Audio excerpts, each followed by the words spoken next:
అండి. నా పేరు ఉమా. మాది పార్వతీపురం మన్యం జిల్లా గొరుగుబిల్లి మండలం తోటపల్లి యూనిట్ తోటపల్లి వివో తోటపల్లిలో ఐసీఆర్గా పనిచేస్తున్నాను. ఈరోజు 4వ రోజు శిక్షణా కార్యక్రమంలో ఘనజీవామృతం గురించి తెలుసుకోవడం జరిగింది. దీనికి కావలసిన పదార్థాలు తాజా ఆవు పేడ 100 కేజీలు తీసుకోవడం జరిగింది. దానికి 10 నుంచి 15 లీటర్ల ఆవు మూత్రం తీసుకోవడం జరిగింది. 2 కేజీలు శనగపిండి, 2 కేజీలు బెల్లం, గుప్పెడు పుట్టమట్టి తీసుకోవడం జరిగింది. ఈ 2 కేజీల శనగపిండిలో 2 లీటర్ల ఆవు మూత్రము వేసి ఉండలు లేకుండా బాగా మనకి బజ్జీ టైపుగా వచ్చినట్టు బాగా పిసకాలి. తరువాత 2 లీటర్ల ఆవు మూత్రం బెల్లంలో వేసి ఉండలు లేకుండా దాన్ని కూడా బాగా పిసకాలి. తరువాత మరొక 1 లీటర్ ఆవు మూత్రము మన పుట్టమట్టిలో వేసి మెత్తగా పిసికి ఈ పదార్థాలన్నీ మెత్తగా పిసికి మనం ఈ ఘనజీవామృతంలో కలుపుకోవాలి. ఈ మిగతా ఉన్న ఈ మూత్రం మళ్ళీ ఉండ తయారయ్యేలాగా ఈ మూత్రాన్ని మళ్ళీ మిగతా మూత్రం వేసుకోవాలి.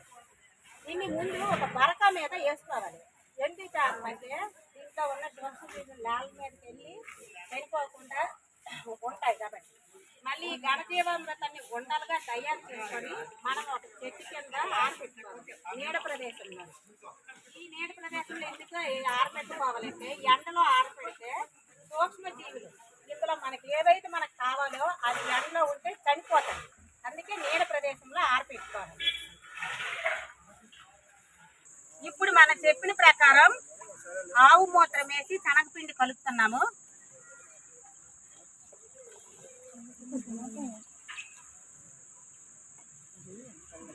బెల్లంలో కూడా ఆవు మూత్రం వేసి కలపడం జరుగుతుంది. మూత్రంలో పుట్టమట్టిలో మూత్రం వేయడం జరిగింది. ఇప్పుడు కలుపుకున్న మిశ్రమాన్ని బెల్లం వేయడం జరుగుతుంది.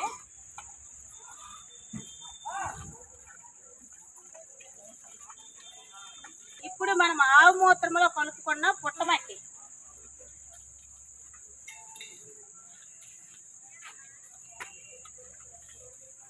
ఈ మిశ్రమాలు వేసినవన్నిటిని బాగా కలుపుకోవాలి.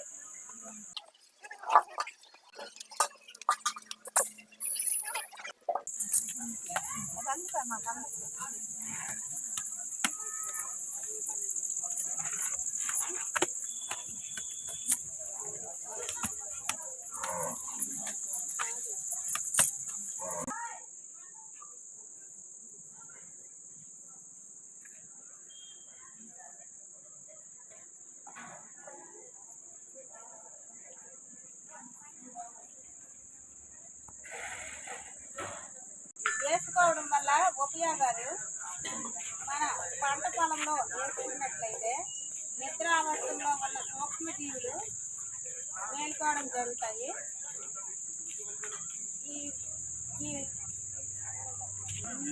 ఈ ఘనజీవామృతంలో వేసుకోవడం వల్ల ఉపయోగం భూమిలో ఉన్న సూక్ష్మజీవులు నిద్రాశ్రమంలో ఉండి వృద్ధి చెందుతాయి.